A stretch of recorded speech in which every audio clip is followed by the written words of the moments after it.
வணக்கம். இன்றைய முக்கிய செய்திகள். காலாப்பட்டு தொகுதிக்குட்பட்ட கருவடிக்குப்பம், நாவர்குளம் உள்ளிட்ட பல்வேறு இடங்களில் காங்கிரஸ் வேட்பாளர் வைத்திலிங்கம் தீவிர வாகன பரப்புரை பிரச்சாரத்தில் ஈடுபட்டார். காங்கிரஸ் கட்சி சார்பாக மாநில தலைவர் வைத்திலிங்கம் போட்டியிடுகிறார். இவர் தொடர்ந்து மாநிலம் முழுவதும் பல்வேறு இடங்களில் தீவிர வாகன பரப்புரை பிரச்சாரத்தில் ஈடுபட்டு வருகிறார். அந்த வகையில் காலாப்பட்டு தொகுதிக்குட்பட்ட கருவடிக்குப்பம் பகுதியில் மாநில நிர்வாகி முத்துராமன் தலைமையில் சிறப்பான வரவேற்பு வழங்கப்பட்டது. இதில் முன்னாள் முதலமைச்சர் நாராயணசாமி, வேட்பாளர் வைத்திலிங்கம், முன்னாள் அமைச்சர் ஷாஜகான் ஆகியோர் கலந்து கொண்டு கை சின்னத்திற்கு வாக்கு சேகரித்து சிறப்புரை ஆற்றினர்.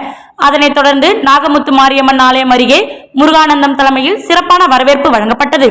தொடர்ந்து நாவர்குளம் பகுதியில் வட்டார காங்கிரஸ் தலைவர் சிவா தலைமையில் பிரம்மாண்ட மாலை அணிவித்து காங்கிரஸ் வேட்பாளர் வைத்திலிங்கம், முன்னாள் முதலமைச்சர் நாராயணசாமி ஆகியோரை வரவேற்று சிறப்பான வரவேற்பு வழங்கப்பட்டது. பகுதியில் உள்ள ஆலயத்தில் சிறப்பு பூஜை செய்யப்பட்டது. தொடர்ந்து கை சின்னத்திற்கு வேட்பாளர் வைத்திலிங்கம் சிறப்புரை ஆற்றி வாக்குகளை சேகரித்தார். அதிமுக வேட்பாளர் தமிழ்வேந்தனை ஆதரித்து உப்பளம் தொகுதியில் மாநில செயலாளர் அன்பழகன் தீவிர வாகன பரப்புரை பிரச்சாரத்தில் ஈடுபட்டார்.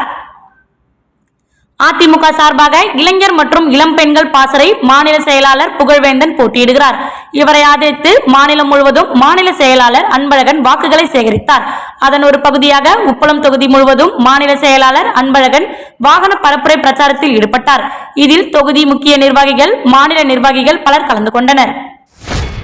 காங்கிரஸ் வேட்பாளர் வைத்திலிங்கத்தை ஆதரித்து கதிர்காமம் தொகுதியில் திமுக தொகுதி செயலாளர் வடிவேல் தலைமையில் 1000க்கும் மேற்பட்டோர் இருசக்கர வாகனத்தில் பேரணியாக சென்று வாக்குகளை சேகரித்தனர்.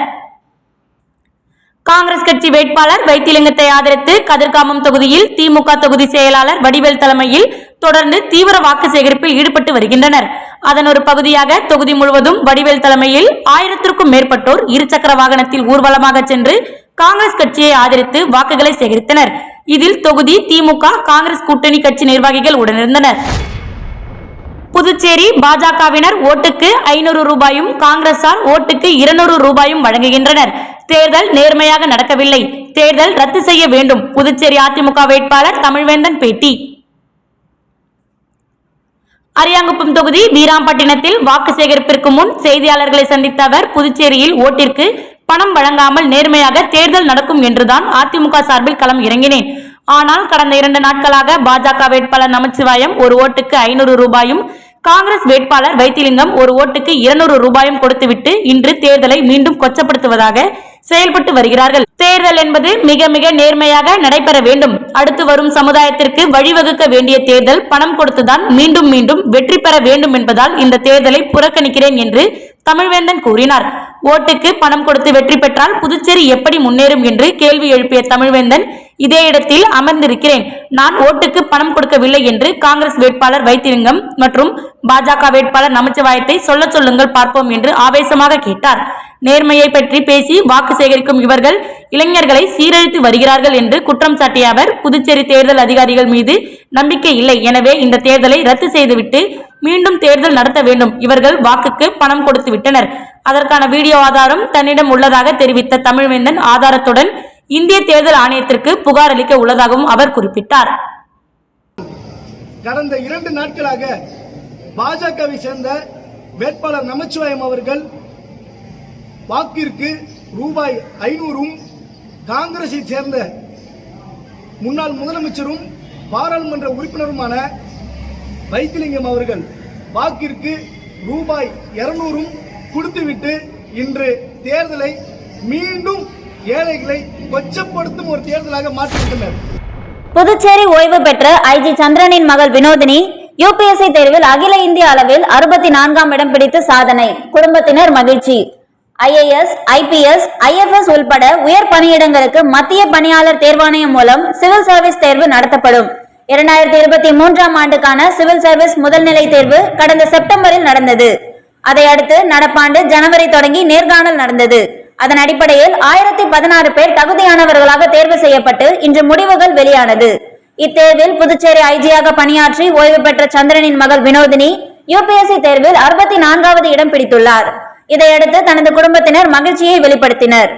அதைத் தொடர்ந்து வினோதினி கூறியதாவது, நான் மருத்துவராக உள்ளேன், தனியார் மருத்துவக் கல்லூரியில் பணியாற்றி வருகிறேன், திருமணமாகி குழந்தை உள்ளது, எனது குடும்பத்தினர் குழந்தையை பார்த்து கொண்டனர். அத்துடன் கணவர், தந்தை, அம்மா ஆகியோர் உதவியால் யுபிஎஸ்சி படிக்க முடிந்தது. 5வது முறையாக இம்முறை தேர்வு எழுதி 64வது இடத்தை அகில இந்திய அளவில் பிடித்துள்ளேன்.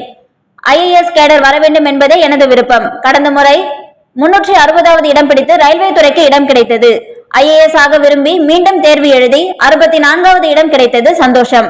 கிடைக்கும் நேரத்தில் எல்லாம் படிப்பேன். மருத்துவராக படித்து பணியாற்றினாலும் IAS ஆக வேண்டும் என்பது எனது தாத்தாவின் விருப்பம். அவர் அண்மையில் மறைந்தார். அவரது ஆசியும் எனது வெற்றிக்கு ஓர் காரணம். IAS ஆனால் சமூகத்தில் அனைத்து துறைகளையும் சார்ந்து பணியாற்றலாம் என்பதால் கூடுதல் விருப்பத்துடன் படித்தேன் என்று குறிப்பிட்டார். நாடாளுமன்ற தேர்தலில் இந்தியா கூட்டணி வெற்றி பெறுவதற்கான வாய்ப்பே இல்லை என்ற நிலையில் காங்கிரஸ் வேட்பாளர் வைத்திலிங்கம் வெற்றி பெற்று என்ன செய்ய போகிறார்? தேர்தல் பிரச்சாரத்தில் முதலமைச்சர் ரங்கசாமி பரபரப்பு பேச்சு. பாஜக வேட்பாளர் நமச்சிவாயத்தை ஆதரித்து முதலமைச்சர் ரங்கசாமி வில்லியனூர் தொகுதியில் பிரச்சாரம் மேற்கொண்டார். அவருக்கு பாஜக நிர்வாகி முகமது யூனுஸ் தலைமையில் சுல்தான்பேட்டையில் வரவேற்பு அளிக்கப்பட்டது. பின்னர் பேசிய முதலமைச்சர் ரங்கசாமி, கல்விக்கடன் உள்ளிட்ட அனைத்து உதவிகளையும் சிறுபான்மையினர் மக்களுக்கு புதுச்சேரி அரசு கொடுத்து வருகிறது. கடந்த ஆட்சியால் புதுச்சேரியில் ஒரு சாலைகளை கூட போட முடியவில்லை. இதையெல்லாம் நீங்கள் உணர வேண்டும் என்று குறிப்பிட்ட ரங்கசாமி, கடந்த 5 ஆண்டு காலம் எம்பியாக இருந்த வைத்திலிங்கத்தால் எந்த ஒரு திட்டங்களும் மாநிலத்தில் நிறைவேற்றப்படவில்லை என்று குற்றம் சாட்டினார். கடந்த 2019ஆம் ஆண்டு காங்கிரஸ் ஆட்சியில்தான் ரேஷன் கடைகள் மூடப்பட்டது. ஆனால் காங்கிரஸ் கட்சி வெற்றி பெற்றால் ரேஷன் கடைகளை திறப்போம் என்று வைத்திலிங்கம் பிரச்சாரம் செய்து வருவது வேடிக்கையாக உள்ளது என்று தெரிவித்தார். இன்னும் 2 ஆண்டுகள் புதுச்சேரியில் தேசிய ஜனநாயக கூட்டணி அரசுதான் இருக்க போகிறது. மத்தியிலும் இந்த ஆட்சிதான் அமையப் போகிறது. இவர்கள் எப்படி ரேஷன் கடை திறக்க முடியும் என்று கேள்வி எழுப்பினார் ரங்கசாமி. புதுச்சேரிக்கு மாநில அந்தஸ்து வேண்டும் என்று மத்திய அரசை தொடர்ந்து வலியுறுத்துகிறோம்.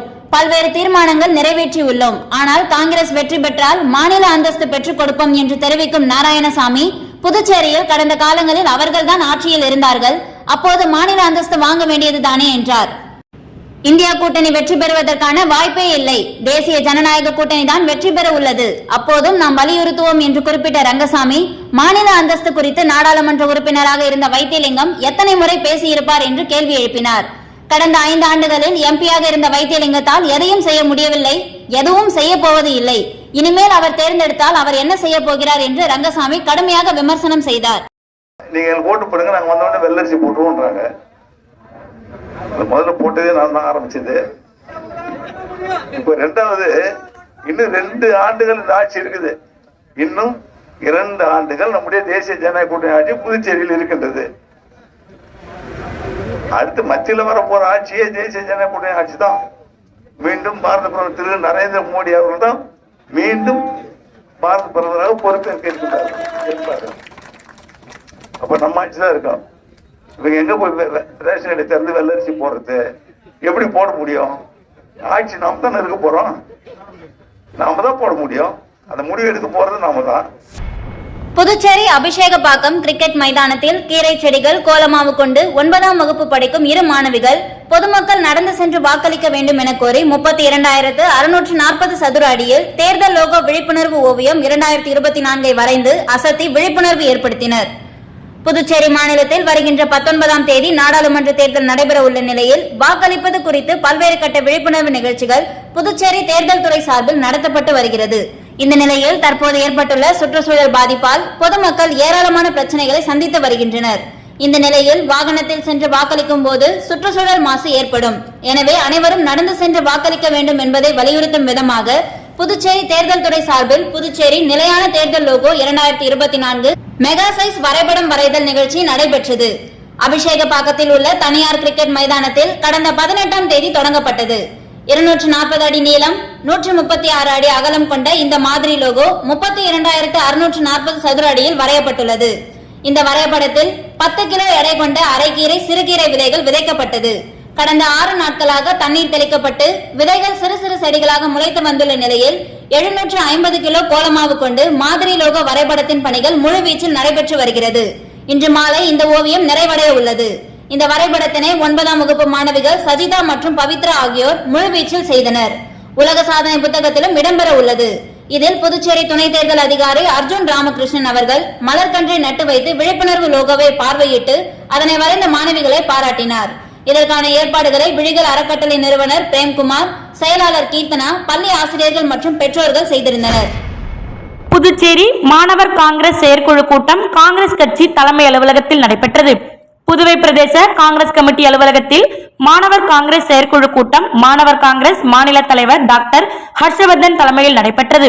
இக்கூட்டத்தில் சிறப்பு அழைப்பாளராக அகில இந்திய மாணவர் காங்கிரஸ் செயலாளர் ஸ்ரீமான் ராமச்சந்திர ராஜா, முன்னாள் துணை சபாநாயகர் பாலன், ஊடக பிரிவு தலைவர் சேகர், மாநில இளைஞர் காங்கிரஸ் துணைத் தலைவர்கள் கல்யாண சுந்தரம் மற்றும் டேனியல் ஆகியோர் கலந்து கொண்டனர். இக்கூட்டத்தில் காங்கிரஸ் வேட்பாளர் வைத்திலிங்கம் அவர்களை பெருவாரியான வாக்கு வித்தியாசத்தில் வெற்றி பெற செய்ய மாணவர் காங்கிரஸ் நிர்வாகிகளை புதுவை மாணவர் காங்கிரஸ் மேற்பார்வையாளர் ஸ்ரீமான் ராஜா ஊக்குவித்தார். இந்த கூட்டத்தில் மாணவர் காங்கிரஸ் மாநில நிர்வாகிகள் நிதிஷ்குமார், ராஜேஸ்வர், தேவா, ஹரிராஜன், தினேஷ்குமார், கீர்த்தன், ஜான், உத்தரகுமார் மற்றும் மாநில மாவட்ட தொகுதி மாணவர் காங்கிரஸ் நிர்வாகிகள் திரளாக கலந்து கொண்டனர். பாஜக வேட்பாளர் நமச்சிவாயத்தை ஆதரித்து முன்னாள் சேர்மன் சிவகாந்தன் அவர்கள் தலைமையில் தீவிர வாக்கு சேகரிப்பில் ஈடுபட்டனர்.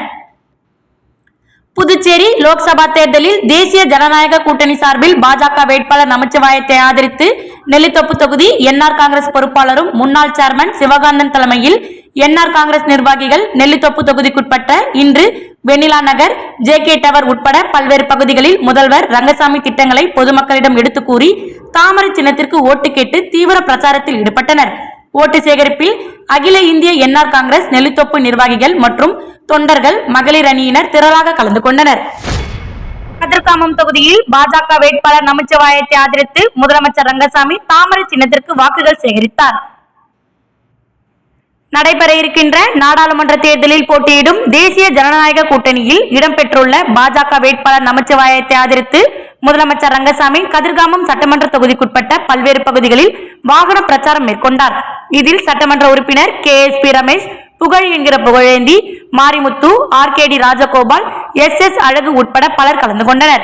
இந்த பிரச்சாரத்தின் போது பேசிய முதலமைச்சர் ரங்கசாமி பாரதிய ஜனதா ஆட்சியில் 10 ஆண்டு கால சாதனைகளை எடுத்து கூறியும் மத்தியில் பாரதிய ஜனதா தலைமையிலான கூட்டணி 400 இடங்களுக்கு மேல் வெற்றி பெற்று கைப்பற்றும் என்று கருத்து கணிப்பு கூறுகிறது. எனவே மீண்டும் மத்தியில் பிரதமர் மோடி ஆட்சி அமைவது உறுதி. எனவே அனைவரும் நமச்சிவாயத்திற்கு தாமரை சின்னத்தில் வாக்களித்து பெருவாரியான வாக்குகள் வித்தியாசத்தில் வெற்றி பெற செய்து மீண்டும் நரேந்திர மோடியை பிரதமர் ஆக்க வேண்டும் எனவும் கேட்டுக்கொண்டனர். இதில் என்ஆர் காங்கிரஸ், பாஜக மற்றும் தேசிய ஜனநாயக கூட்டணியில் இடம்பெற்றுள்ள பாமக உள்ளிட்ட கட்சிகளின் நிர்வாகிகள், தொண்டர்கள் சுமார் 500க்கும் மேற்பட்டோர் இருசக்கர வாகனத்தில் பேரணியாக சென்று தாமரை சின்னத்திற்கு வாக்குகள் சேகரித்தனர். கலாம் விதைகளின் விருட்சம் சார்பில் 100% வாக்களிக்க வேண்டி குப்பையில் வீசப்படும் காகிதங்களை கொண்டு செய்யப்பட்ட சிலையை மாவட்ட ஆட்சியர் குலோத்துங்கனிடம் வழங்கப்பட்டது. கலாம் விதைகளின் விருட்சம் சமூக இயக்கம் சார்பாக 100% அனைத்து மக்களும் நாட்டுப்பற்றுடன் வாக்களிக்க வேண்டும் என்று வலியுறுத்தி குப்பையில் எறியப்படும் காகிதங்களை கொண்டு குடும்பத்தோடு ஒருங்கிணைந்து சிலை செய்யப்பட்டது. மேலும் இதில் 100% வாக்களிக்க வேண்டும் என்ற வாசகங்கள் இடம்பெற்று இருந்தது. இதனை தேர்தல் நடத்தும் அதிகாரியும் மாவட்ட ஆட்சியருமான குலோத்துங்கன் அவர்களிடம் காகித சிற்பத்தை கலாம் விதைகளின் விருட்சம் சமூக இயக்கம் நிறுவனர் ராஜா, முனைவர் ரேகா, அரசு பள்ளி மாணவர்கள் சித்தார்த், இசை ஆகியோர் வழங்கினார்கள். மேலும் 100% எங்கள் குடும்பத்தோடு வாக்களிப்போம் என்று உறுதியளித்தனர். இதில் முனைவர் குமரன் உட்பட பலர் கலந்து கொண்டனர். காங்கிரஸ் வேட்பாளர் வைத்திலிங்கத்தை ஆதரித்து நெல்லித்தோப்பு தொகுதிக்குட்பட்ட பெரியார் நகர் பகுதியில் திமுக தலைமை செயற்குழு உறுப்பினர் JVS ஆறுமுகம் என்கிற சரவணன் தலைமையில் தீவிர வாக்கு சேகரிப்பில் ஈடுபட்டனர். இந்திய கூட்டணி சார்பில் புதுச்சேரி பாராளுமன்ற தொகுதியில் போட்டியிடும் காங்கிரஸ் வேட்பாளர் வைத்திலிங்கத்தை ஆதரித்து மாநிலம் முழுவதும் காங்கிரஸ், திமுக, விடுதலை சிறுத்தைகள் உள்ளிட்ட இந்திய கூட்டணி கட்சிகள் தீவிர வாக்கு சேகரிப்பில் ஈடுபட்டு வருகின்றனர். மேலும் தேர்தல் பரப்புரையிலும் ஈடுபட்டு வருகின்றனர். இந்நிலையில் நெல்லித்தோப்பு தொகுதிக்குட்பட்ட பெரியார் நகர் உள்ளிட்ட பல்வேறு இடங்களில் திமுக தலைமை செயற்குழு உறுப்பினர் JVS ஆறுமுகம் என்கிற சரவணன் தலைமையில் கட்சி நிர்வாகிகளுடன் வீடு வீடாக சென்று ஆளும் மத்திய மாநில அரசுகளின் மக்கள் விரோத திட்டங்களை எடுத்து கூறியும் கடந்த கால காங்கிரஸ், திமுக கூட்டணி அரசின் சாதனைகளை விளக்கியும் கைச்சின்னத்திற்கு வாக்குகளை சேகரித்தனர். இத்துடன் செய்திகள் நிறைவடைகின்றது. நன்றி, வணக்கம்.